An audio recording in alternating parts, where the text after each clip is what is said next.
संसद में आज आम चुनाव से पहले मोदी सरकार 2.0 का आखिरी बजट पेश किया गया है और वित्त मंत्री निर्मला सीतारमण अपने कार्यकाल का छठा बजट पेश करती हुई आज नजर आईं।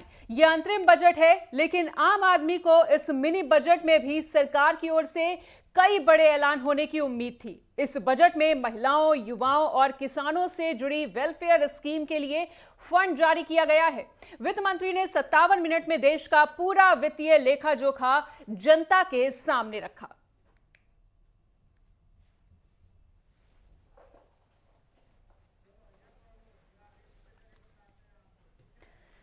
तो ग्राफिक्स के जरिए बताते हैं कि इस बजट में क्या कुछ खास रहा। मिडिल क्लास के लिए हाउसिंग स्कीम, 3 करोड़ महिलाओं के लिए लखपति दीदी scheme, 40,000 rail coach Vande Bharat में बदलेंगे, 7 लाख रुपए तक कोई इनकम टैक्स नहीं। नए रिजीम में 7 लाख तक कोई टैक्स नहीं। डायरेक्ट टैक्स कलेक्शन 10% बढ़ा। इस बार टैक्स स्लैब में कोई बदलाव भी नहीं। 9 करोड़ महिलाओं के जीवन में बदलाव की उम्मीद।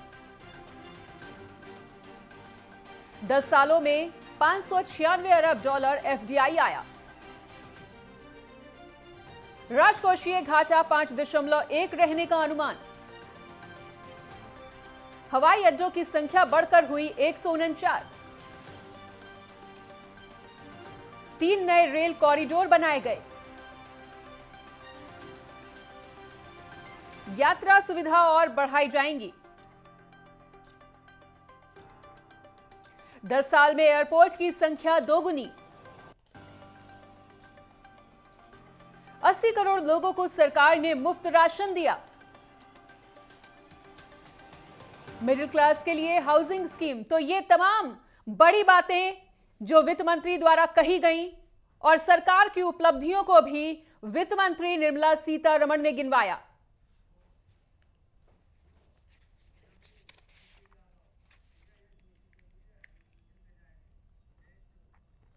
और इसी बीच इसी पर चर्चा करने के लिए हमारे साथ स्टूडियो में मौजूद हैं उद्यमी सुशील यादव जी। तो सुशील जी, बहुत बहुत स्वागत है नेटवर्क 10 पर आपका। नमस्कार जी, धन्यवाद आपका। तो सुशील जी, जैसा कि अंतरिम बजट आज का पेश हो चुका है, किस तरह से देख रहे हैं इस अंतरिम बजट को? संतोषजनक है या कुछ निराशाजनक? उद्यमियों के लिए मैं समझता हूं कि कुछ अभी बहुत बड़ी राहत की जरूरत है। अभी तो इन्होंने अपना रोड मैप तैयार किया है कि आगे 2024 में इलेक्शन है, उसको देखते हुए सरकार के हिसाब से तो बजट बहुत अच्छा है। लेकिन जहां तक मैं बात करूं उद्यमियों के लिए, तो उद्यमी भाइयों के लिए तो अभी बहुत कमियां हैं इस बजट में, जो कि पूरी होनी चाहिए थी। उनके कुछ ग्लिम्स मैं आज आपके सामने पेश करना चाहता हूं। जैसे कि रेट ऑफ इंटरेस्ट में बहुत ज़्यादा इन्होंने कोई बात नहीं कही है, जबकि रेट ऑफ इंटरेस्ट चाइना हमसे आगे है। हम जीडीपी की बात करते हैं कि हमें चाइना से ज़्यादा जीडीपी करनी है, तो अगर हम जीडीपी की बात करें तो हमें रेट ऑफ इंटरेस्ट भी वो सस्ता देना पड़ेगा आपको। अगर आप रेट ऑफ इंटरेस्ट की बात करते हैं तो चाइना में 4.5% 5% तक का स्लैब है, बट वहीं इंडिया में ये चीज़ें 10% तक भी हैं। तो उद्यमियों के लिए सस्ते दर पर आप लोन अगर आप प्रोवाइड नहीं करवाएंगे तो उद्यमियाँ कैसे सरवाइव कर पाएंगे? Point number 1। पॉइंट नंबर 2 के यहाँ पर लेबर कॉस्ट बहुत ज़्यादा है। जितने भी लॉ हैं वो सारे उद्यमियों के हित में नहीं है, तो लेबर लॉ पे भी हमें थोड़ा सा बजट में कुछ ना कुछ रखना चाहिए था, ताकि उद्यमियों के लिए भी हम लोग कुछ कर सके। इस तरीके की कोई फ्रीडम नहीं है। कोई भी डिपार्टमेंट, सरकारी डिपार्टमेंट पे किसी का कोई नियंत्रण नहीं है, किसी को भी आके वो परेशान कर देते हैं। उद्यमियों की अगर हम बात करें तो उद्यमी सबसे ज़्यादा परेशान है किसी भी इलेक्ट्रिसिटी डिपार्टमेंट से, बीएसआई डिपार्टमेंट से, जीएसटी डिपार्टमेंट से, जो कि जीएसटी भी बहुत ज़्यादा है जी। 5 से 10% जीएसटी आई थिंक बहुत सफिशिएंट है कि उद्यमियों के लिए कमर टूट जाती है। कभी उनके बिल नहीं आ पाते, उद्यमियों के अपने पास से जमा करना पड़ता है, पेमेंटें लेट हो जाती, बहुत सारे ऐसे इन सब में गवर्नमेंट क्या कर रही है, इन पे भी हमें विचार करना चाहिए था। और फिर आता है जो जीएसटी से डिपार्टमेंट वाले परेशान करते हैं, जो कि 18% इज़ वेरी हाई। तो जो हमें 5% के आसपास रखना चाहिए था या 10% तक कुछ चीज़ों में रखना चाहिए था, तो जीएसटी भी बहुत हाई लेवल पर है हमारा। फिर आते हैं हम लैंड कॉस्ट। नोएडा और दिल्ली एनसीआर में ज़मीनें इतनी महंगी हो गई हैं कि जहाँ पर उद्यमों के लिए सरवाइव करना बड़ा मुश्किल हो रहा है। नोएडा आज से 35 साल पहले, 40 साल पहले जब बसा था, तो नोएडा में इतनी सारी रियायती दरों पर इंडस्ट्री दी गई थी, और आज नोएडा उद्यमों की कड़ी मेहनत का परिणाम है कि जो आज आप नोएडा में या फिर दिल्ली एनसीआर की जो तमाम हस्तियाँ आज उद्योग लगाने के लिए नोएडा के अंदर आ रही हैं, तो वो इसी बेस पे आ रही हैं कि नोएडा है आज, और वो उद्यमों की कड़ी मेहनत का एक परिणाम है वो आज। ऐसे ही फिर ग्रेटर नोएडा इन्होंने बसाया, वहाँ पे भी ज़मीनें। अब जब यमुना एक्सप्रेस वे बसा ही रहे हैं, तो वहाँ पर भी एक प्रॉपर्टी डीलर की तरह काम किया जा रहा है कि ज़मीनें सस्ती लेके और महंगी दरों पर उद्यमियों को दी जा रही है। ऐसा नहीं होना चाहिए। आप एक सरकार हैं, सरकार का काम है सस्ती दर पर चीज़ें मुहैया कराना, तभी हमारे दिल्ली एनसीआर की जो ग्रोथ है उद्यमियों की वो बढ़ पाएगी। तो मुझे लगता है कहीं ना कहीं जो इन्होंने नोएडा अथॉरिटी ने, ग्रेटर नोएडा अथॉरिटी ने या फिर यमुना अथॉरिटी ने जितनी भी चीज़ें प्रोवाइड कराई हैं, वो सब महंगी दरों पे कराई हैं, जो कि सस्ती होनी चाहिए थी। और जो सस्ते घर की बात करते हैं, अगर हमारी इंडिया की जीडीपी चलती है वो उद्यमियों से चलती है, और अगर उद्यमियों को ही अगर आप परेशान रखोगे या उनके लिए सरकारी बजट में कुछ नहीं रखोगे तो कैसे चलेगा? बिल्कुल सुनील जी, सुनेंगे आपको। और इधर हमारे साथ आर्थिक विश्लेषक सागर विजय अग्रवाल और रितेंद्र माथुर, वरिष्ठ पत्रकार विकास कुमार मित्तल, उद्यमी जुड़ चुके हैं। तो आप सबका भी बहुत बहुत स्वागत। सबसे पहले सागर विजय जी का रुख करना चाहेंगे। सागर विजय जी, ये देखा गया कि जब बजट पेश किया जा रहा था तो सरकार बड़े ऐलानों को करने से परहेज करती हुई नजर आई है। आखिर इसके पीछे की क्या कुछ वजह समझ रहे हैं? जी, जैसे कि आप ये जानते हैं, ये एक इंटरिम बजट था और इंटरिम बजट में कभी भी बहुत बड़ी घोषणा नहीं की जाती है। जो भी नया बजट आएगा वो नया सरकार आने के बाद में ही होगा, और जितनी भी बड़े ऐलान है वो शायद से उस बजट में ही की जाएगी, जो शायद से जुलाई 2024 में आएगा। तो इंटरिम बजट में सरकार कोई भी बड़ी ऐलान नहीं करता है, पर फिर भी उन्होंने जो चीजों को संभालने की कोशिश की, मेरे ख्याल से उन्होंने काफी सारी चीजें बातें की, गरीब योजनाओं की बातें की, युवाओं के लिए बातें की, महिलाओं के लिए बातें की, और जो चौथा सबसे मूलभूत घटक है वो है हमारे फार्मर्स, उनके बारे में उन्होंने जरूर चर्चा यहाँ पे की हुई है। बिल्कुल। और इसी बीच विकास कुमार मित्तल जी का भी रुख करना चाहेंगे। विकास जी, सुशील जी भी उद्यमी के तौर पर हमारे साथ मौजूद हैं। उन्होंने ये निराशा व्यक्त की है कि कहीं ना कहीं जितनी भी उम्मीदें थी उस पर खरा उतरता हुआ नजर नहीं आया है ये अंतरिम बजट। आपकी क्या कुछ राय, आपका क्या रिएक्शन? मेरे हिसाब से मैं सागर जी के साथ बिल्कुल एग्री करता हूं कि जो मेन पॉइंट्स हैं वो डेफिनेटली जुलाई वाले बजट में ही आएंगे। अभी जो चीजें आई हैं काफी अच्छे संकेत ही हैं टुवर्ड्स ग्रोथ के तरफ ही सरकार का ये रहा है। एंड मेरे हिसाब से बस ये है कि डेफिनेटली आगे जो बजट आए उसमें भी जो है ग्रोथ की तरफ ही उनका ये हो, और जैसे इंफ्रास्ट्रक्चर के ऊपर इनका काफी अच्छा लास्ट टर्म में गवर्नमेंट का एम्फोसिस रहा है, सेम चीज इस आगे आने वाले और 5 साल में भी वही रहे। और डेफिनेटली उद्यमी के लिए एक चीज जरूर ये करें कि थोड़े इंडस्ट्रियल सेक्टर्स जो है डेफिनेटली, जैसे सुशील जी ने कहा कि आज महंगाई बहुत बढ़ गई है in terms of land rates and stuff, तो उसमें अगर कहीं कोई नए सेक्टर्स उद्यमी के लिए उपलब्ध किया जाए जहाँ पे वो थोड़े कम स्तर पे हों, जहाँ जैसे आप अगर देखें कि बड़े इंडस्ट्रियलिस्ट को सस्ती जगह मिल जाती हैं, लेकिन वही स्मॉल स्केल और मीडियम स्केल इंडस्ट्रीज को जो है हैवी रेट्स पे ही खरीदने पड़ते हैं और उनको परिश्रम करना पड़ता है। तो उस चीज में डेफिनेटली अगर कुछ किया जाए तो आगे इंडस्ट्री के लिए अच्छा ये रहेगा।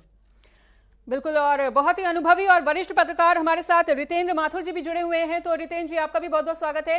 रितेंद्र जी, हम चाहेंगे कि भले ही निराशाजनक ये जरूर रहा अंतरिम बजट, लेकिन फिर भी इस अंतरिम बजट की खास बातों को आप विस्तार से बताएं। देखिए, बजट किसी भी सूत्र में निराशाजनक नहीं है। आवाज आ रही है आपको? आवाज आ रही है ना? जी जी, आवाज आ रही है सर। हेलो, हाँ जी, हाँ जी। जी। तो बजट किसी भी तरीके से मेरी दृष्टि में निराशाजनक नहीं है। वो एक रोड मैप दे रहा है। जी। और इंटरिम बजट जैसे हमारे वक्ता बोल रहे हैं वो है, इंटरिम बजट तो है वो। हाँ, ये है कि आप जब BSE सेंसेक्स को देखें तो नीचे गिर रहा है, थोड़ी देर में निफ्टी ऊपर ऊपर नीचे हो रहा है। क्या हो रहा है कि वो लोग ऊपर बैठते बिल्डिंग में तो वो नीचे नहीं देखते। खाना खाने नीचे आते हैं, पर बिल्डिंग में ऊपर बैठते हैं तो ऊपर देखते हैं। इसलिए उन लोगों को थोड़ा सा ऐसा लग रहा है कि नीचे जा गलत है। पर हम थोड़ा बारीकी से देखें इस चीज को। हमारी सबसे बड़ी ग्रोथ का सेक्टर ये है जो हमारी बैंकिंग सेक्टर है। अभी तक बैंकों के पास पैसा था, पर बैंक का सारा पैसा पर्कुलेशन में चला जाएगा, लोगों में डिस्ट्रीब्यूट होगा, तो इससे ग्रोथ बढ़ेगी देश की। तो ये बैंकिंग सेक्टर के अंदर ट्रेजरी स्ट्रांग होगी, जो हमारे खजाना है देश का वो स्ट्रांग होगा। साथ में हमने माइक्रो इंडस्ट्रीज के ऊपर बहुत ध्यान दिया। और दूसरा बहुत बड़ा सेक्टर है किसान, और उसके साथ आदिवासी। ये दो बहुत प्रमुख सेक्टर है जिसपे सरकार ने ध्यान दिया। अब हम लोग जो अक्सर बजट देखते हैं, हम जितने बैठे पैनल में, हमारा ध्यान रहता है बजट के अंदर हमको टैक्स में कितनी रिबेट मिल रही है।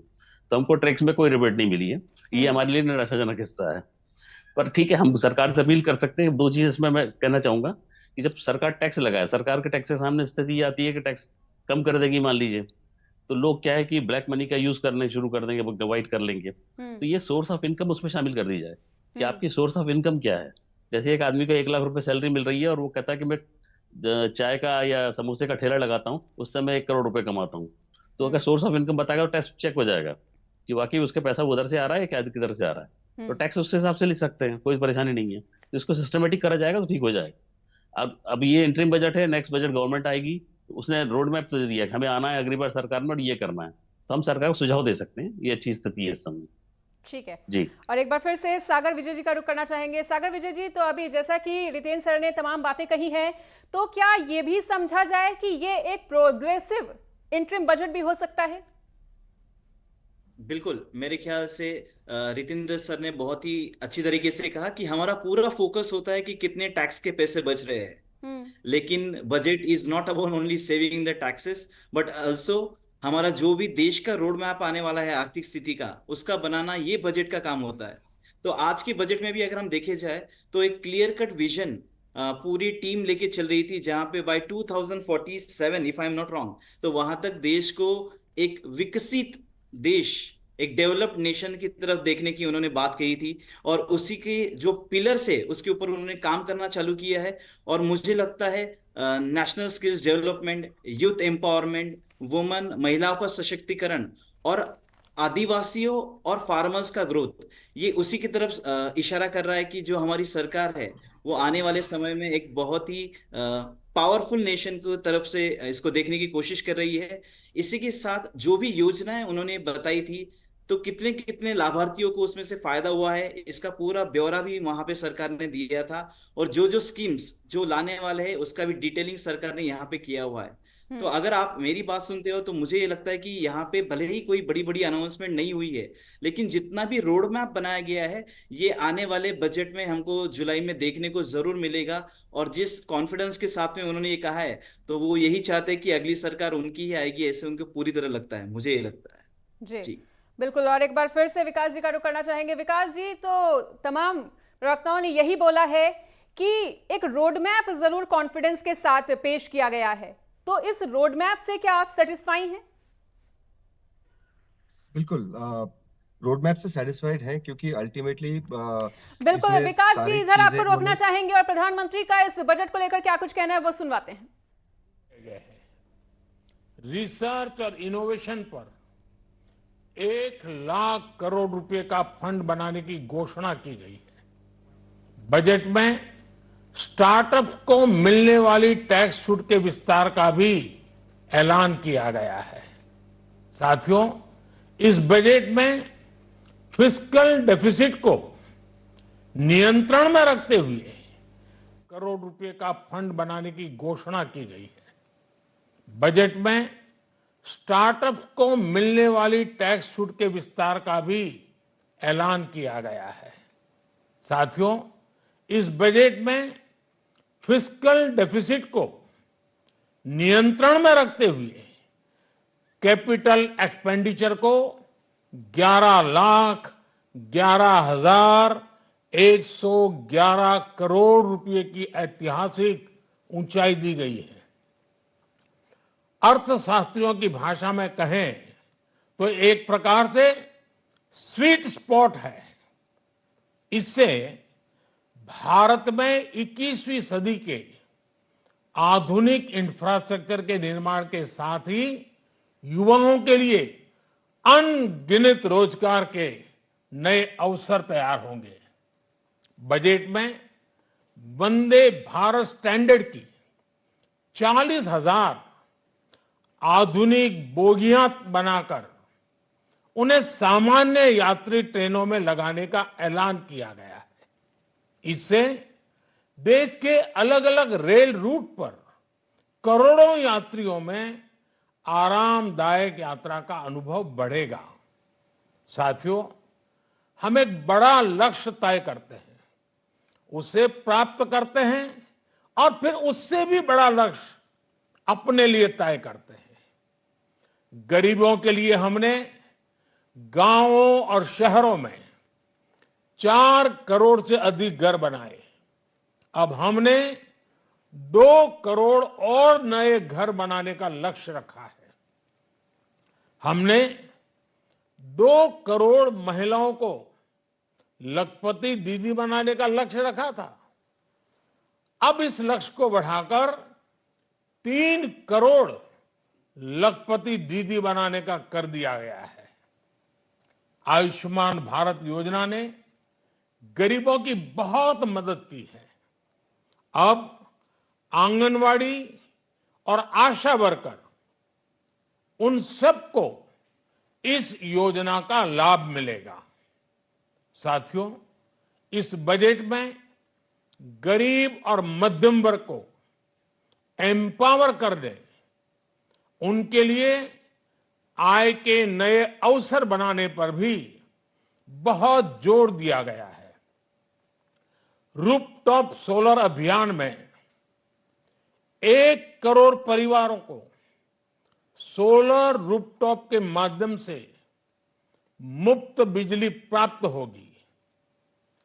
इतना ही नहीं, सरकार को अतिरिक्त बिजली बेचकर लोगों को 15 से 20 हजार प्रति वर्ष की आय भी होगी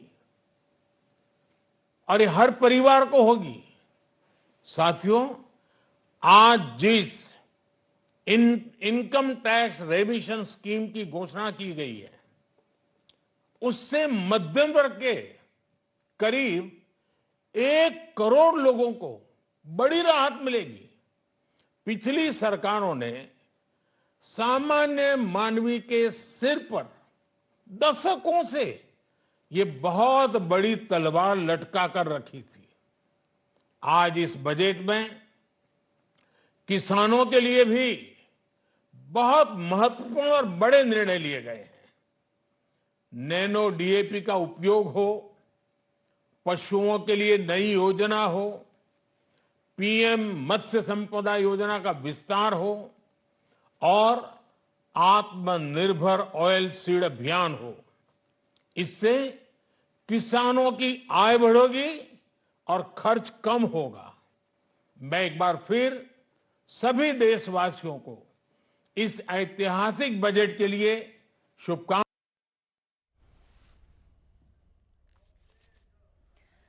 बिल्कुल, तो इस बजट को ऐतिहासिक बजट बताया है और एक रोड मैप की भी बात कही कि किस तरह से आगामी सालों में इस बजट का यूटिलाइजेशन किया जा सकता है। और इस अंतरिम बजट को भी पीएम मोदी ने ऐतिहासिक बजट करार दिया। और एक बार फिर से सुशील जी का रुख करना चाहेंगे।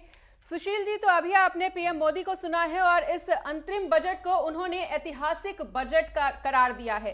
तो कहा जा सकता है कि जिस तरह से इस बजट की एक टैगलाइन दी जा रही थी, मोदी गारंटी वाला बजट, तो क्या यह समझा जाए कि जो जो गारंटी आगामी सालों में मिल सकती हैं, जिन जिन गारंटियों को पूरा किया जा सकता है, कुछ ऐसा ही बजट है? फर्स्ट ऑफ ऑल मैं ये कहना चाहूँगा कि माननीय प्रधानमंत्री मोदी जी ने जो बजट पेश किया है, जो भी गारंटी पूरी होती है वो उद्यमों के द्वारा ही, अगर उद्यमियों का उद्यम अच्छा चलेगा, वो टैक्स खुले मन से दे पाएंगे, तभी ये सारी बजट में जो चुनौतीपूर्ण इन्होंने इंटरिम बजट किया है, आगामी बजट भी पेश होना है, वो कहीं ना कहीं उद्यमियों के पीछे ही सारी सरकारें चलती हैं। अगर उद्योग हमारे चलेंगे, हम कहते हैं कि चाइना से हमें कहीं ना कहीं कॉम्पिटिटर बनना है, चाइना का, हमें चाइना को पीछे रखना है या जापान को पीछे रखना है, तो हमें आज उद्यमियों के बारे में सोचना पड़ेगा, उनके टैक्स में छूट देनी पड़ेगी, तभी हम आगे ग्रोथ दिखा सकते हैं। अपने जो टैक्स की हम बातें करते हैं या फिर हम उद्यम को लेके या हम ग्रोथ को लेके बातें करते हैं, तो कहीं ना कहीं मैम हमारे उद्यमियों को ही हाथ जी, है। अगर आगामी सरकार भी बीजेपी की ही बनती है तो आने वाले पूर्ण बजट से आपको क्या कुछ उम्मीदें? बस उम्मीदें यही रहेंगी कि उद्यमों के लिए टैक्स में बेनिफिट हो, उन्हें बहुत ही कम ब्याज पर लोन जितनी जल्दी हो सके, क्योंकि प्रधानमंत्री जी या निर्मला सीतारमन जी जो हमारी माननीय अर्थशास्त्री इस टाइम है इंडिया में, तो इनका तो काम है कि एक रोड मैप तैयार करना, लेकिन बैंकों के द्वारा प्रताड़ित किया जाता है, आसानी से लोन नहीं दिया जाता है। कहीं ना कहीं कि अगर हमारे उद्यमी भाई को आज लोन की ज़रूरत है करोड़ों रुपए में, तो उन्हें आधा देने की कोशिश करते हैं। तो बहुत सारी चीज़ें चैलेंज तो आते हैं कि गवर्नमेंट तो बहुत अच्छा कर रही है, ठीक है, रोड मैप तैयार कर रही है, लेकिन कहीं ना कहीं जो नीचे जितना हम पायदान नीचे आते चले जाएंगे, जो उसे धरातल पे वो पेश करने वाले हैं उस बजट को, अकॉर्डिंग टू कहते हैं कि बैंक लोन देगा, स्टार्टअप को भी देगा, लेकिन कितना देगा, किस तरीके से देगा, कितना इजी देगा, उस पर एक विचार किया जाना जरूरी है। बिल्कुल विचार किया जाना जरूरी है। एक बार फिर से सागर विजय जी का रुख करना चाहेंगे। तो सागर जी, प्रधानमंत्री नरेंद्र मोदी जी की आपने बातों को सुना है, क्या ये समझा जाए कि अंतरिम बजट सिर्फ एक झांकी और पूर्ण बजट अभी बाकी? बिल्कुल मेरा यही मानना है, क्योंकि अंतरिम बजट की अपनी कुछ चैलेंजेस होते हैं, वो पूरी तरह वो वहां पे पेश नहीं कर सकते हैं, कुछ फैक्ट्स को, कुछ चीजों को, कुछ बड़ी अनाउंसमेंट नहीं कर सकते हैं, बिकॉज इलेक्शन अभी थोड़े ही समय बाद है। लेकिन मैं सुशील यादव जी से एक चीज जरूर यहाँ पे कहना चाहूंगा कि वो काफी बार सिर्फ टैक्सेशन की बात कर रहे हैं। मैं भी एक उद्योजक हूँ, मेरा भी बिजनेसेस है, तो मेरा ये मानना है कि कोई भी बिजनेस जो होता है वो सिर्फ टैक्स के ऊपर डिपेंडिंग न रहते हुए जो इंफ्रा है उसके ऊपर भी काफी डिपेंडेंट होता है। जैसे हमारे सड़क हो गए, ट्रांसपोर्ट हो गए, रोड्स हो गए, तो गवर्नमेंट उसको डेवलप करने की बात कर रही है। प्लस किसी भी बिजनेस को अगर ग्रोथ चाहिए तो वहां पे स्किल्ड वर्कर की जरूरत पड़ती है। तो यहाँ पे गवर्नमेंट ने जो भी रोड मैप पेश किया है वो पूरा की पूरा उद्योजक को लेके और उद्योक्ताओं को लेके ही पूरक है, कि वो बात कर रहे हैं कि हम स्किल्ड वर्कर डेवलप करेंगे, हम लोगों के लिए विश्वकर्मा जैसी योजनाएं लेके आए हैं, जहाँ पे कई जो पिछड़े हुए जाति या वो लोग हैं वो इसका फायदा उठा के ग्रोथ कर सकते हैं, और अल्टीमेटली इस सब चीजों का फायदा हमारे बिजनेस को ही होगा। तो सिर्फ हम एक टैक्सेशन पे फोकस न रखते हुए, अगर हम एक जिसे कहते हैं ना कि अगर बिल्डिंग बनाना है तो पहले प्लान रेडी होना चाहिए, तो मेरे ख्याल से यहाँ पे वो प्लान तैयार करने की कोशिश की जा रही है। और बिल्कुल ये जो अंतरिम बजट है ये आने वाले 2024 के बजट की झांकी ही है, जहां पे बहुत बड़ी बड़ी घोषणाएं की जा सकती है। शायद टैक्सेशन पार्ट को लेके काफी लोग चिंतित है, वहां पे भी कुछ चीजें यहाँ पे बताई जाएगी, प्लस कुछ और स्कीम्स उद्योजकों के लिए लेके आएगा। मेरे ख्याल से अभी भी जो टैक्सेशन समय की कमी के चलते हमें बाकी भी लोगों का रिएक्शन लेना जरूरी है। और एक बार फिर से राजेश्वर जी के पास मैं लौटना चाहूंगी। राजेश्वर जी, तो क्या ये समझा जाए कि जिम्मेदारी पूर्ण दिया हुआ ये बजट है?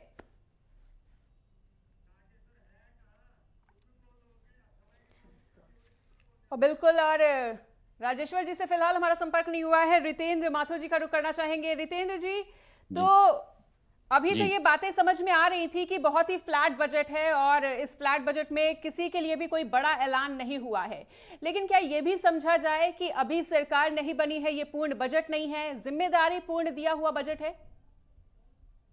हाँ, जिम्मेदारी से बनाया हुआ बजट है, क्योंकि भविष्य में क्या होना है इसके लिए रोड मैप दे दिया सरकार ने। और सबसे सब बड़ी चीज है कि जो भी हमारे देश का विकास है इसमें सारे लोगों का प्रतिनिधित्व होना चाहिए। अब एक हमारा आदिवासी बैठा है, उस तक हम चीज नहीं पहुंचा पा रहे हैं, तो फायदा नहीं है उस पूरे विकास का। दूसरा, एक किसान है जो बहुत बड़ा उत्पादन का काम करता है, उसको सस्ते दामों पे ये अपना खाद मुहैया कराना ये जरूरी था, तो उसके लिए उन्होंने जो स्कीम बनाई वो पहुंची उन तक, और उसको और सस्ता करके उसके साथ उसके जो उनको पेमेंट्स मिलने वाली वो कंडीशंस ठीक की गई हैं। अब जैसे पहले 3-3 महीने तक लोगों को पेमेंट नहीं मिलता था, उसको गवर्नमेंट ने कहा 10 दिन के अंदर पेमेंट्स कराएंगे। ये एक अच्छा स्ट्रक्चर किया है उन्होंने। और दूसरी एक चीज और इसमें ध्यान देने वाली है कि जो हमारा गरीब मतलब जैसे हम लोग कह रहे हैं कि जो आदमी उद्यम लगाना चाहता है, उद्योग जनक की हम लोग बात कर रहे हैं, छोटे उद्योग स्टार्टअप शुरू करना चाहते हैं, उनको 1 करोड़ रुपए तक का इंटरेस्ट फ्री या मिनिमम इंटरेस्ट के साथ लोन। अब मिनिमम इंटरेस्ट की डेफिनेशन उन्होंने भी कोई फिक्स नहीं की है, पर हम कर सकते हैं। जैसे वो यूरोप में या अमेरिका वगैरह में लोन मिलते हैं तो 1%, 20%, 30% इंटरेस्ट से लेकर 1 रुपए तक के इंटरेस्ट पे मिलते हैं, मतलब 1% इंटरेस्ट तक मिलते हैं। अगर ऐसा कोई स्ट्रक्चर आता है, हम लोग मांग करते हैं, दे सकते हैं। और 10 साल से कम तो नीचे कोई बजट लोन मिलेगा नहीं, तो इसलिए उनको बहुत फायदा होगा। और जब महिलाओं के लिए बहुत अच्छा हो ठीक रहा है। है। अब हमने उन्होंने सरकार भी आपने इसमें दिखाया कि मोदी जी कह रहे हैं 2 करोड़ लोग महिलाओं तक हम लखपति दीदी बनाएंगे, तो उसमें 1 करोड़ और बढ़ा दी उन्होंने, 3 करोड़ कर दी। तो ये ठीक है किसका नितिन जाएगा? सर, अच्छा, लौटेंगे हमारे आपके टैक्स पास, पेयर्स जो बने बिल्कुल हैं। चर्चा आगे भी अच्छा, जारी रहेगी। तो जी काफी कुछ जी जी अहम भी बातें रही हैं इस टैक्स में, माफी चाहेंगे, इस अंतरिम बजट में। और 10 साल में टैक्स कलेक्शन 3 गुना बढ़ा है। तमाम बातों को आगे बढ़ाएंगे, तमाम चर्चा को आगे बढ़ाएंगे, पर फिलहाल यहाँ पर कोई एक छोटे से ब्रेक के लिए।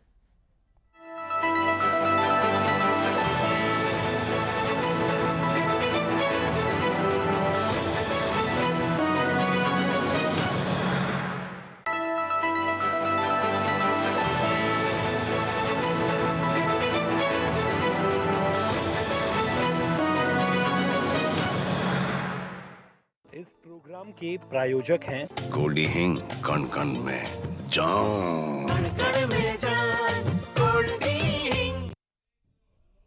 वंदे मातरम नेटवर्क 10 देख रहे हैं आप, आपके साथ मैं हूं ऋतु तिवारी पोखरियाल। तो नई संसद में आज आम चुनाव से पहले मोदी सरकार 2.0 का आखिरी बजट पेश किया गया है। वित्त मंत्री निर्मला सीतारमण अपने कार्यकाल का यह छठा बजट पेश किया है। यह अंतरिम बजट है, लेकिन आम आदमी को इस मिनी बजट से सरकार की ओर से कई बड़े ऐलान होने की उम्मीद थी। इस बजट में महिलाओं, युवाओं और किसानों से जुड़ी वेलफेयर स्कीम के लिए फंड जारी किया गया है। वित्त मंत्री ने 57 मिनट में देश का पूरा वित्तीय लेखा जोखा जनता के सामने रख दिया। लेकिन सवाल भी कई उठ रहे हैं कि लगातार विपक्ष ये सवाल खड़े कर रहा है कि इस जो मिनी बजट को पेश किया गया है, क्या वो वाकई जनता से जुड़ा हुआ है, या फिर सरकार ओवर कॉन्फिडेंस में है कि सरकार से जुड़ी जो भी तमाम बड़ी बातें हो सकती थी, इस बजट में तमाम बड़ी बातें हो सकती थी, उन सबको ऐड ऑन नहीं किया गया, जोड़ा नहीं गया। तो कहीं ना कहीं जनता का सीधा फायदा इस बजट से नजर नहीं आ रहा है। हमारे साथ खास मेहमान भी जुड़े हुए हैं, उनसे चर्चा करेंगे।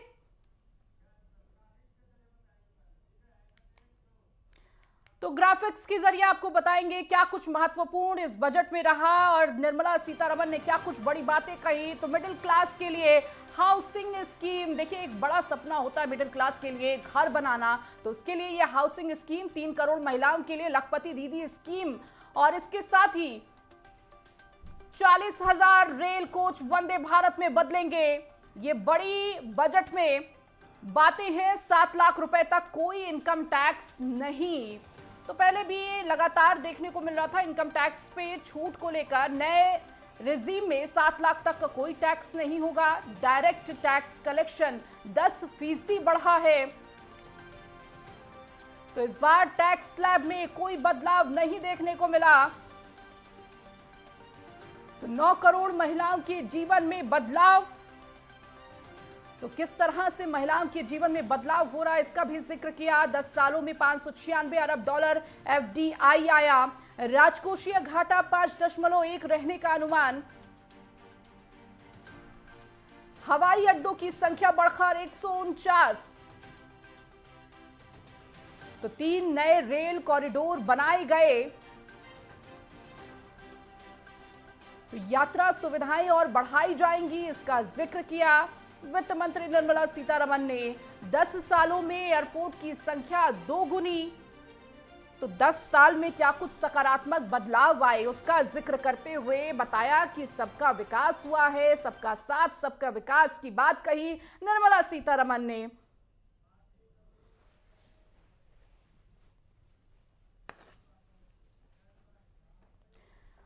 तो लगातार हमारे साथ खास मेहमान जुड़े हुए हैं, एक बार फिर से उनका स्वागत कर देती हूं। सुशील यादव जी हमारे साथ न्यूज रूम से जुड़े हुए हैं, बहुत स्वागत है सुशील जी। इसके साथ ही सागर विजय अग्रवाल आर्थिक विशेषज्ञ हैं हमारे साथ। सागर जी आपका भी स्वागत है।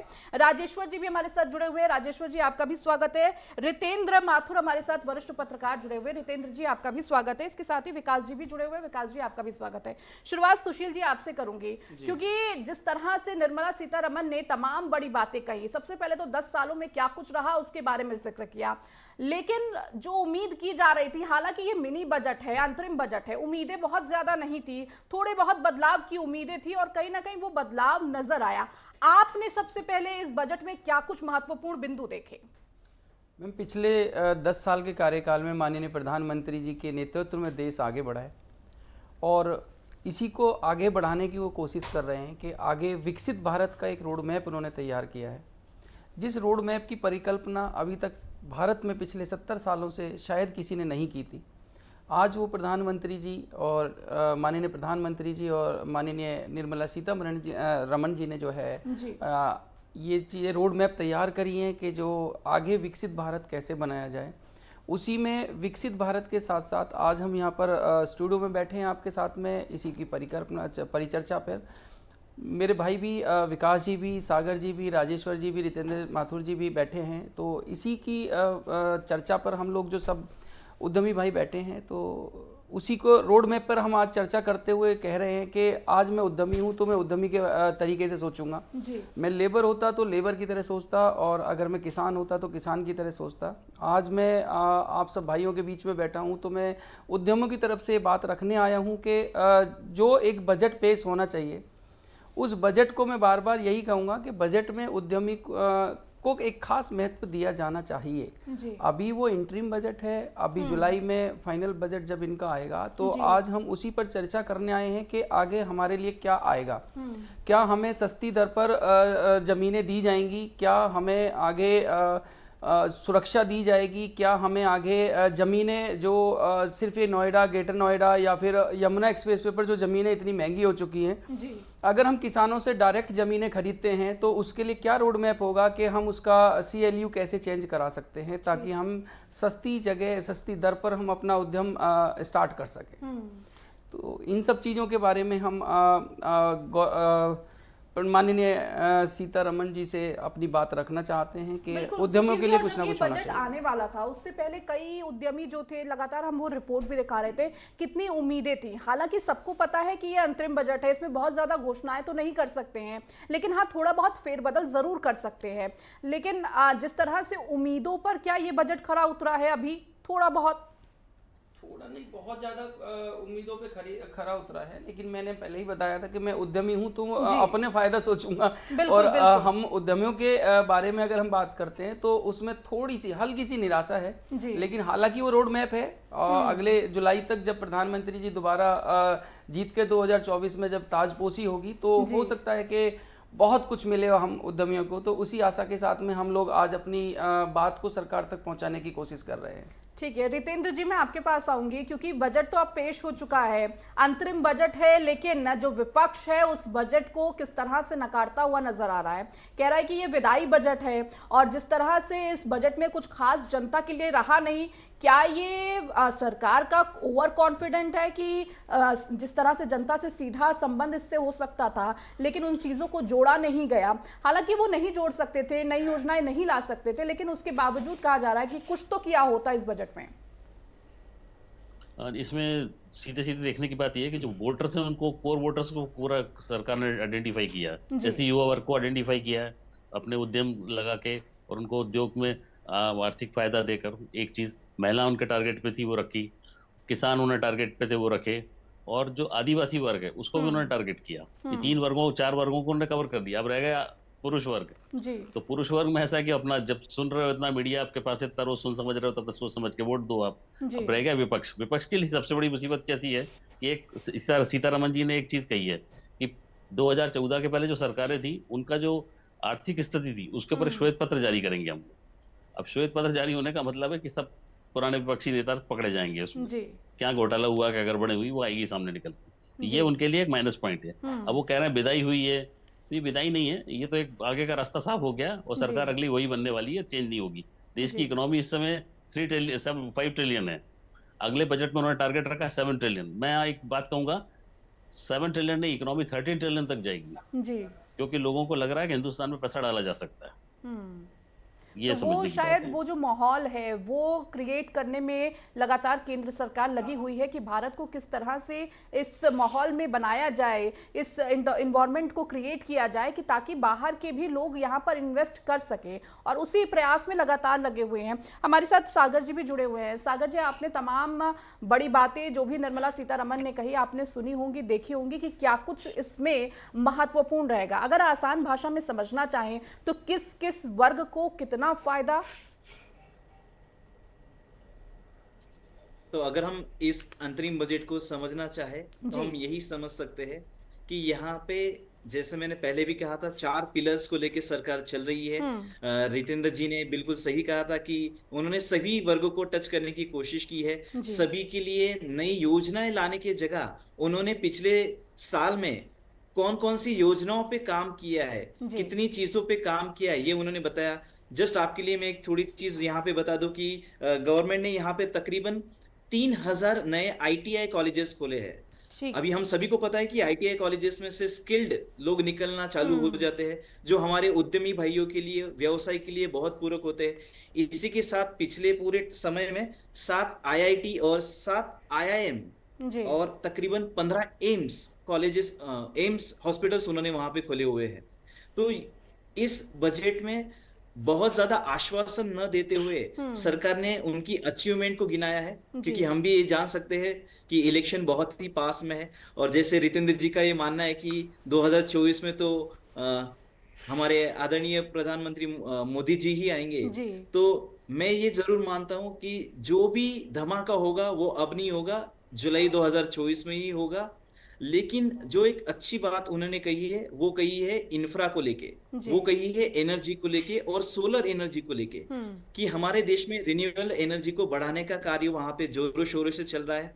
और थोड़ी देर पहले आपने कहा कि हमारी इकोनॉमी 5 ट्रिलियन, तो अभी हमारी इकोनॉमी तकरीबन 4.2 ट्रिलियन पे है, तो हम पूरे विश्व में चौथे नंबर पे यहाँ पे पहुंच चुके हैं। और जो प्रोजेक्शन किया जा रहा है 2030 तक हमारा प्रोजेक्शन है तकरीबन $7 ट्रिलियन।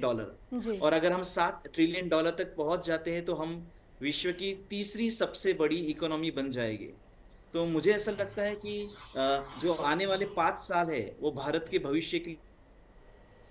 ठीक है, लौटूंगी सागर जी आपके पास। राजेश्वर जी हमारे साथ लगातार जुड़े हुए हैं। राजेश्वर जी, आपसे लगातार मेरी बात हो रही है, बार बार हम इस बजट को लेकर चर्चा कर रहे हैं। कितने नंबर, कितने % मार्क्स देंगे आप इस बजट को? देखिए रितु जी, इसमें 2 चीजें हैं। मार्क किस में दिया है? 2 चीजें हैं। एक जनरल पब्लिक की एक्सपेक्टेशन थी कि फ्री बीज मिलेंगे, तो अगर फ्री बीज तुमको उतने उस ढंग से तो मिले नहीं कि आप टैक्स में रिबेट दिखलाई दो।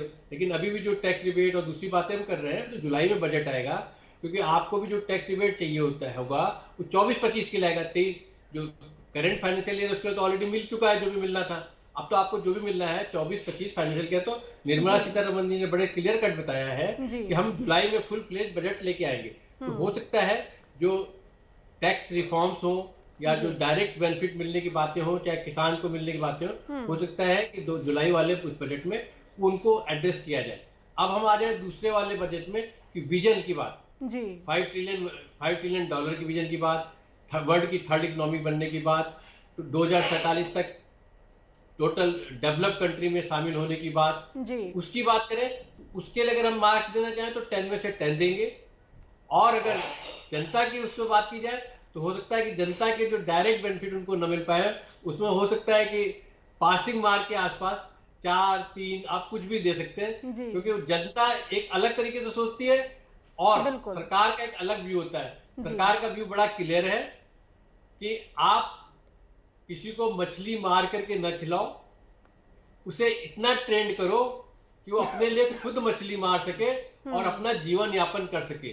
तो जो मछली मारने वाले लोग थे, जिनको लग रहा था कि मछली मार के हमें खिलाया जाएगा, वो वाली तो नहीं है। लेकिन लॉन्ग टर्म प्लानिंग है कि आपको इतना ट्रेन कर देंगे, आप जीवन भर मछली मारने की टेक्निक हो जाएगी, मछली कैसे पैदा होती है, क्या करा जाता है, और अपना रोजगार आप चला सकते हैं।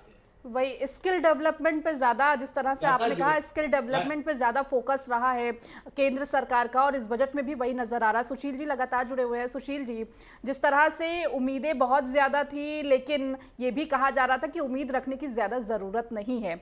उद्यमियों के हिसाब से, जिस तरह अभी राजेश्वर जी भी कह रहे थे कि स्किल डेवलपमेंट पे ज्यादा फोकस किया गया है, ताकि अगर आप किसी बदलाव पर जाते हैं या कुछ नई चीज शुरू करते हैं, जैसे उद्यमी आप खुद हैं, आप बेहतर समझ सकते होंगे, तो उसको किस तरह से शुरू करना है, लॉन्ग टर्म के लिए कैसे करना है, क्या उसमें नजर आ रहा है ये विजन? बिल्कुल, मैं इस चीज़ के लिए तो सराहना करूंगा माननीय प्रधानमंत्री जी की, कि उन्होंने जिस दिन से वो आए हैं सत्ता में, उस दिन से उन्होंने सिर्फ और सिर्फ फोकस स्किल डेवलपमेंट पे ही किया है। अब ये पब्लिक को समझना पड़ेगा कि कितना उसका लाभ उठाया जाए। आज इतने सारी स्किल डेवलपमेंट के इन्होंने प्रोग्राम और बड़ी रियायती दरों पर, मतलब रहना खाना सीखना सब कुछ दिया हुआ है, लेकिन लोग सरकारी नौकरियों पे ज़्यादा फोकस करते हैं, जो कि गलत है जी। प्रधानमंत्री जी का सीधा सीधा मानना है कि आप खुद का एक व्यवसाय चालू करिए। आप क्या कर सकते हैं, किस में आपकी स्किल बेहतर है, आप उस व्यवसाय को चालू करिए। आपको किस चीज़ की ज़रूरत है उसे गवर्नमेंट देखेगी। ये बड़ी अच्छी बात है कि गवर्नमेंट बिना ब्याज के अगर 1 करोड़ तक का भी अगर ऋण मुहैया करा रही है, तो मैं अपील करूंगा अपने नए नए युवा साथियों से कि उन्हें अपनी स्किल डेवलपमेंट करनी चाहिए, और गवर्नमेंट से जितने फ़ायदे लेकर आप अपना उद्यम स्टार्ट कर सकते हैं तो वो करना चाहिए, और जितनी जल्दी हो सके वो उतना जल्दी करना चाहिए, क्योंकि किसी भी उद्यम को स्टार्ट करने में, सीखने में काफ़ी समय लग जाता है। तो बिना समय गंवाए आपको जितनी जल्दी हो सके गवर्नमेंट की योजनाओं का लाभ लेना चाहिए और अपना उद्यम खड़ा करना चाहिए। बिल्कुल सुशील जी, लेकिन ये भी बात कर रहे हैं कि जिस तरह से ये बजट आया, अगर हम पिछली सरकारों की बात करें तो वो ये कोशिश करते थे कि बजट से पहले ही कुछ ऐसी घोषणाएं कर दे जिससे जनता को सीधा फायदा पहुंचे। शायद वो एक बड़ा फैक्टर उनकी जीत में भी कामयाब रहा है। जिस तरह से तमाम 2009 की बात करें, पी चिदम्बरम साहब ने भी लगातार किसानों को लेकर और उद्यमियों को लेकर बड़ा ऐलान किया था बजट से जस्ट 2-3 दिन पहले, और उसके बाद एक बड़ा फैक्टर रहा उनकी जीत का भी, यूपीए की जीत का भी। क्या लगता है कि पहले ज्यादा अच्छा बजट हुआ करता था, बड़े बदलाव, बड़े घोषणाएं हुआ करती थी, उसका फायदा उद्यमियों को ज्यादा मिलता था? नहीं, मेरा मानना कुछ अलग है। वो लुभावने वादे थे, और आज जो हो रहा है वो हकीकत है, जो आप सब कुछ हम सब लोग देख रहे हैं। यहाँ पर सभी उद्यमियों को, सभी को, उद्यमी क्या, हर किसान वर्ग को भी, उद्यमियों को भी, जिनके पास घर नहीं है पक्के, उनके लिए, तो सबके लिए गवर्नमेंट सोच रही है। तो मैं उसमें इत्तेफाक नहीं रखता पिछली गवर्नमेंट से कि उन्होंने क्या कहा, क्या करा। उनके लुभावने वादे थे कि भाई कल परसों में चुनाव आएंगे तो हम चुनावों की तैयारी कर रहे हैं। वो सीधे सीधे बजट ऐसे होते थे, और यहाँ पर जस्ट अपोजिट है। यहाँ पर जो करके दिखाया है वो बताया गया है जी। और उसी के लिए आगे वो और क्या करेंगे, किसके लिए क्या करेंगे, उन्होंने एक रोड मैप तैयार किया है कि जो सत्ताधारी इस टाइम हमारे माननीय जेपी नड्डा जी की देखरेख में जो चीज़ें चल रही हैं जी, उसको अगर मैं देखूं तो हर वर्ग बड़ा खुश है जी। माहौल एकदम से राममय भी हुआ बीच में जी। उन्होंने ये भी कहा था कि हम राम मंदिर बनाएंगे, राम मंदिर बनाया। उन्होंने ये कहा था कि हम ऐसा रोड बना के देंगे आपको कि जहाँ पर एक पानी का गिलास अगर आप अपने डैशबोर्ड पे रख के चलेंगे तो छलकेगा नहीं। उन्होंने वो भी रोड बनाई। तो मैं इत्तेफाक नहीं रखता पुरानी जितनी भी गवर्नमेंट आई उनसे मैं इत्तेफाक नहीं रखता। मैं हमेशा माननीय प्रधानमंत्री जी श्री नरेंद्र मोदी जी के साथ, उनके विजन के साथ हूँ और जो वो कहते हैं वो करते हैं। ठीक है सागर जी, मैं आपके पास आऊंगी। चूंकि बार बार रोजगार की बात हो रही थी और इस पर अब विपक्ष खड़ा भी हो रहा था कि रोजगार को लेकर कोई बड़ा ऐलान नहीं किया गया। जो फोकस होना चाहिए था, जिसको लेकर एक देश में बड़ा मुद्दा है, उस पर सरकार ने कोई काम नहीं किया। तो मेरा ये मानना है कि विपक्ष का तो काम ही है कहना जी, लेकिन अगर हम नंबर्स को देखें और स्टैटिस्टिक्स को देखें तो हम ये कह सकते हैं कि जो भी गवर्नमेंट है उन्होंने बिल्कुल ये काम किया हुआ है। और आज के बजट का जो सबसे स्पेशल स्पेशल चीज जो मुझे अगर आप पूछोगे तो गवर्नमेंट ये रेडी थी नंबर्स के साथ में कि उन्होंने पिछले कितने सालों में कितना काम किया, ये सारे नंबर्स उनके पास रेडी थे। इसलिए विपक्ष अगर कोई भी क्लेम करती है तो उनके पास मेरे ख्याल से क्या रोजगार को निर्मला लेकर कुछ सीतारमण जी को ऐसा और बजट में हो सकता प्रधानमंत्री था? जी के सागर पास जी, मैं ये नंबर्स भी थे। समझना चाहूंगी, रोजगार को लेकर क्या कुछ बदलाव हो सकता था? जी, मुझे ऐसा लगता है कि रोजगार को लेके कुछ बदलाव हो सकता था, बजट को और भी कुछ अच्छी तरीके से पेश किया जा सकता था, कुछ योजनाएं या कुछ अनाउंसमेंट जरूर की जा सकती थी। तो उस फ्रंट पे मैं जरूर मानता हूं कि आज का जो बजट है वो थोड़ा सा शायद लोगों के लिए निराशाजनक हो, लेकिन मैं डिसअपॉइंट आज भी करता हूँ, इस बजट को देखता हूं एक प्रोग्रेसिव बजट के रोड पे, एक रोड मैप की तरफ से, जिससे आने वाले समय में भारत का ये विकसित देश बोल के पहचान होगी। ठीक है। रितेंद्र जी, लगातार जब हमने पहली सरकारों के बजट देखे, जब भी चुनाव से पहले बजट का वक्त होता था तो बड़ी बड़ी योजनाओं की घोषणा की जाती थी, लेकिन 2014 से ये परंपरा बदली है।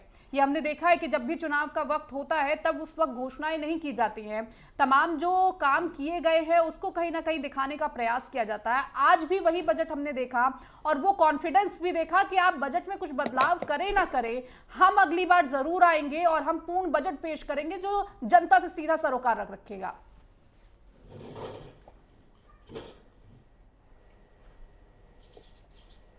रितेंद्र जी।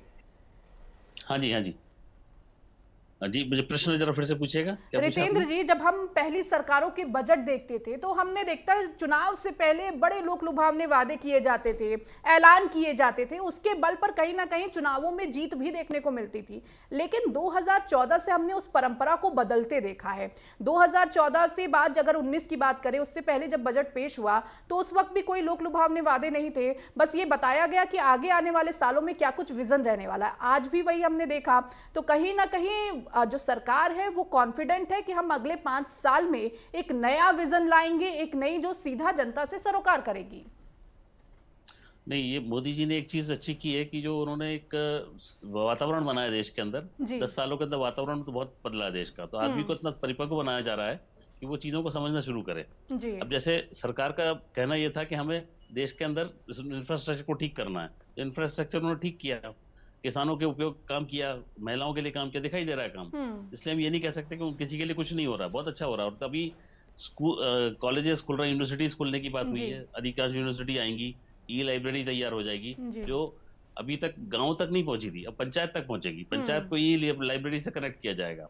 तो इससे देश के अंदर समझ में आएगा, तो ये बहुत बड़ा फर्क पड़ेगा। तो पहली सरकारें क्या होती कि वो एक खाली अपना बोल के चली जाती थी, जैसे हमारे पूर्व वक्ताओं ने बोला कि वो थोड़ा सा आंख में से धूल झोंकना जैसा रहता है ना, वो ऐसा करके निकल जाते थे वो लोग। तो ये चीज तो थी, इस चीज को उन्होंने खत्म करके लोगों के सामने विश्वास खड़ा किया है कि नहीं, हम जो करेंगे विश्वास तब करेंगे और उसके साथ आगे बढ़ेंगे, हम कोई धोखाधड़ी का काम नहीं करेंगे। वो नहीं किया, कर भी नहीं रहे, वैसा कर भी नहीं रहे।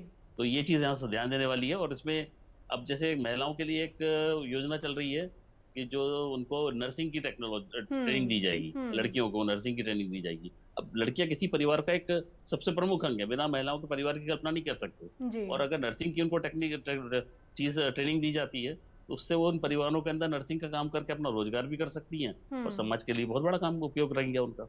बिल्कुल, तो ये चीज भी समझने वाली है यहाँ पे, तो उनको अपने आप रोजगार मिल रहा है। जी बिल्कुल, वही स्किल डेवलपमेंट की जो घूम फिर कर बात हो रही है, आत्मनिर्भर भारत, उस आत्मनिर्भर भारत को बनाने के प्रयास में लगातार वो कदम उठाए जा रहे हैं। राजेश्वर जी, हाउस लोन की बात हो रही थी, मिडिल क्लास के लिए हाउसिंग लोन एक बड़ा सपना होता है, अगर आप घर ले और उसमें अगर कुछ फेरबदल हो जाए, कुछ आराम मिल जाए, तो इससे बढ़िया क्या बात हो सकती है?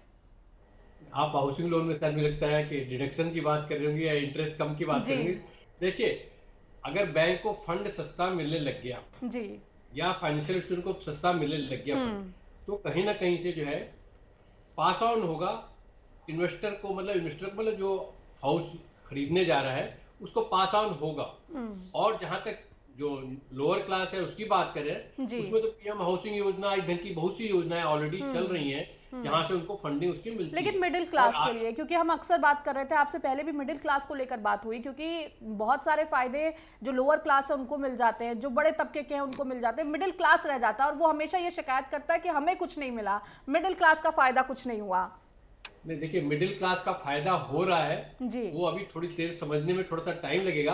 अगर मिडिल क्लास की इनकम बढ़ जाती है जी। तो अपने आप ये क्वेश्चन खत्म हो जाता है कि आपका एक्सपेंसेस क्या है। देखिए, कई लोग कहते हैं कि इन्फ्लेशन ज्यादा है, वो बुरी बात है, जी। और जबकि इकोनॉमिक्स में माना जाता है कि अगर इन्फ्लेशन ज्यादा है और आप इन्फ्लेशन ज्यादा है कि आपको करता है कि आप ग्रोथ की तरफ भी बढ़ रहे हैं, तो आप ये भी सोचने की कोशिश कीजिए कि हमें जो पूरा बजट या पूरा बजट जो आउटलेट है या विजन है या उसका जो स्टेप बाय स्टेप चीजें करी जा रही हैं, वो अल्टीमेटली आपका मोर फंड इन द मार्केट। जब मोर फंड इन द मार्केट आएगा, मिडिल क्लास क्या है? मिडिल क्लास अधिकतर सर्विस क्लास है, चाहे वो गवर्नमेंट में सर्विस में हो, चाहे प्राइवेट में सर्विस हो, या फिर वो प्रोफेशनल है। तो जो प्रोफेशनल्स के लिए है, उनके लिए भी कहीं ना कहीं इनकम बढ़ने के सोर्सेज बढ़ते जा रहे हैं, क्योंकि आपको जब नई स्टार्टअप बिजनेस होगा, स्किल डेवलपमेंट बिजनेस होगा, मुद्रा लोन होगा, स्किल डेवलपमेंट होगा और आर्टिफिशियल इंटेलिजेंस होगा, इन सब चीजों में मिडिल क्लास की इनकम भी बढ़ेगी। तो आप इनकम पे दिमाग लगाइए, इनकम पे सोचिए कि इनकम अगर बढ़ेगी तो आपको ये जो चीजें, जो दूसरी चीजें हैं, वो आपको छोटी लगने लग जाएंगी। खास करके जहां तक आप हाउसिंग की बात कर रहे हैं, मुझे लगता है कि वो बहुत टॉप प्रायोरिटी गवर्नमेंट में भी है कि वो रियल एस्टेट को बड़े से देख रही है। लेकिन क्योंकि इंटरिम बजट था, जब जुलाई तक जो बजट आएगा उसमें उसको भी कहीं कंपनसेट किया जाएगा, और जुलाई तक जो है न्यू टैक्स रेजिम और ओल्ड टैक्स रेजिम में भी कहीं ना कहीं ऐसी समानता लाई जाएगी जो वो टैक्स बेनिफिट उनको, हाउसिंग लोन के ऊपर भी टैक्स बेनिफिट मिले, या अगर बेनिफिट नहीं मिल सकता तो सब्सिडाइज किया जाए। ठीक है सुशील जी, आत्मनिर्भर भारत जिसको आपने बड़ी सहमति से भी कहा कि हाँ, आत्मनिर्भर भारत कहीं ना कहीं वो बदलाव देख रहे हैं, और कोशिश प्रधानमंत्री की यही है कि हर कोई आत्मनिर्भर बने। वो स्किल डेवलप जरूर करना चाह रहे हैं और उसके लिए तमाम प्रयास भी किए जा रहे हैं।